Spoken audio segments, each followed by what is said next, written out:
Quality thought ఎంతమంది స్టూడెంట్స్కి మీరు ద బెస్ట్ కెరీర్ ఇచ్చారంటే ఏం చెప్తారు? ప్రజెంట్ అయితే ఇప్పుడు 2024 క్వాలిటీ థాట్లో ఈ 4 డైమెన్షన్స్లో స్టూడెంట్ని అబ్జర్వ్ చేసి ఇన్ కేస్ వాళ్ళు ఎడ్యుకేషన్లో గ్యాప్స్ ఉన్న క్వాలిఫికేషన్ మధ్యలోనే ఆగిపోయినా కూడా ఒక సాఫ్ట్వేర్ నేర్చుకుని ఒక మంచి శాలరీకి వెళ్ళే అవకాశం ఉంటుందా? ఒక టాప్ కంపెనీ తీసుకోండి, అమెజాన్ ఉంది. వాళ్ళు బీటెక్ ఫ్రెషర్కి ఒక సాఫ్ట్వేర్ ఎంప్లాయీని హైర్ చేయాలంటే 2 కొత్త ప్యాటర్న్స్ వచ్చినాయండి. ఒకటి, రెండవది ఎజైల్ హైర్ బేస్ అనే కాన్సెప్ట్. అయితే దీనికి కూడా ఎందుకు ఫెయిల్ అవుతారంటే సబ్జెక్ట్ తెలియక కాదండి. జాబ్ కావాలంటే ఏం కావాలి? కోర్స్ నేర్చుకోవాలి. రాంగ్ అది. జాబ్ కావాలంటే any degree is okay. Any degrees, అసలు క్వాలిఫికేషన్ పని లేదండి. లేదు. మేము ఒక ఎక్స్క్లూజివ్గా కాలేజెస్కి క్యూటీ వర్సిటీ అని ఒక ప్రోగ్రామ్ లాంచ్ చేసాం. ఇలాంటి కాలేజెస్తో మేము టైఅప్ అవుతున్నాం. That's perfect sir. అంటే ఇప్పుడు కోవిడ్ తర్వాత డిమాండ్ అండ్ సప్లైలో ఏమైనా తేడా ఉందండి? ఐటీ డిమాండ్ అండ్ సప్లైలో ఖచ్చితంగా తేడా ఉందండి. ఏమైందంటే రీసెంట్గా నేను ఒక కంపెనీ స్టడీ చేస్తే ఆ కంపెనీ ఏంటంటే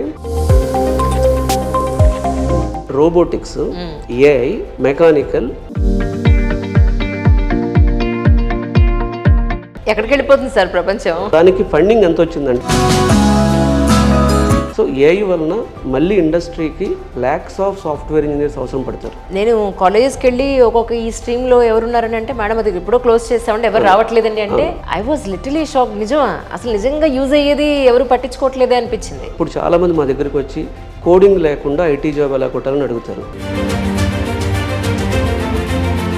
అది ఎక్స్పీరియన్స్ గెయిన్ చేసిన తర్వాత అక్కడ ఏ ప్రాబ్లం వచ్చినా నేను సాల్వ్ చేయగలనే సత్తా సంపాదించుకున్నాక అక్కడికి వెళ్ళడం బాగుంటుంది. బయటికి ప్రొజెక్షన్ ఎలా ఉంటుందంటే ఐటీలో జాబులు లేవని.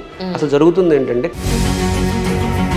ప్రస్తుతానికి డిమాండ్ ఉన్న కోర్స్ అంటే ఏముంది sir right now? Right, very good question అండి. సాఫ్ట్వేర్ కోర్సెస్ని 4 కేటగిరీస్గా డివైడ్ చేయాలండి. రైట్. మార్కెట్లో ఫుల్ స్టాక్ డెవలప్మెంట్ అనేది చాలా బూమింగ్ సబ్జెక్ట్ అండి. స్కిల్ అనేది ప్రతి చోట మనం వెతుక్కునే పాయింట్ అయిపోయింది. ఎంత ఎడ్యుకేషన్ క్వాలిఫికేషన్ ఉన్నా, ఎంత ఎక్స్పీరియన్స్ ఉన్నా వాళ్ళ స్కిల్ లేదండి అనేసి సడన్గా వేల మందిని, లక్షల మందిని ఉద్యోగాల్లోంచి తీసేసే పరిస్థితి కనబడుతోంది. అలాంటి సిచ్యువేషన్స్లో మీరు ఇలా ఆలోచించే వాళ్ళకి మీరు ఏం చెప్తారు? ఒక కంపెనీ అండి ఒక 3-4 ఇయర్స్ నుంచి హింట్ ఇస్తుంది. ఐటీలో సస్టైన్ అవ్వాలన్నా, ఐటీలో ఫ్యూచర్ బాగుండాలన్నా సింపుల్ అండి. ప్రతి డిసెంబర్లో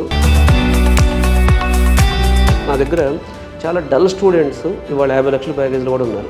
ల్యాప్టాప్స్ ఒళ్ళో పెట్టుకోవడం వల్ల కమింగ్ డేస్లో ఫెర్టిలిటీ ఇష్యూస్ చాలా వస్తున్నాయి. సో ఒళ్ళో ల్యాప్టాప్స్ పెట్టుకోకుండా మీరు అవాయిడ్ చేస్తున్నారా వాళ్ళ చేత? ఈ ఎలక్ట్రానిక్ డివైజెస్ని ఎలా యూటిలైజ్ చేయాలి, వాటి నుంచి ఈ లెవెల్లో మాట్లాడుకుంటూ వెళ్తే మనం పెట్రోల్, డీజిల్ కూడా వాడకూడదు. ఈ సైబర్ సెక్యూరిటీస్కి సంబంధించి ఎలాంటి క్వాలిఫికేషన్ ఉన్న వాళ్ళు మాత్రమే దీనికి సూట్ అవుతారు? అలా ఏమన్నా ఉందా? అసలు క్వాలిఫికేషన్కి సాఫ్ట్వేర్ జాబ్ సంబంధమే లేదు. ఇప్పుడు సత్యనాథెండ్ల is the best example.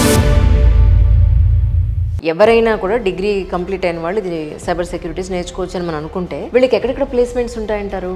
Cyber security మీద వర్క్ చేసే ప్రొడక్ట్ బేస్డ్ కంపెనీస్ చాలా ఉంటాయి.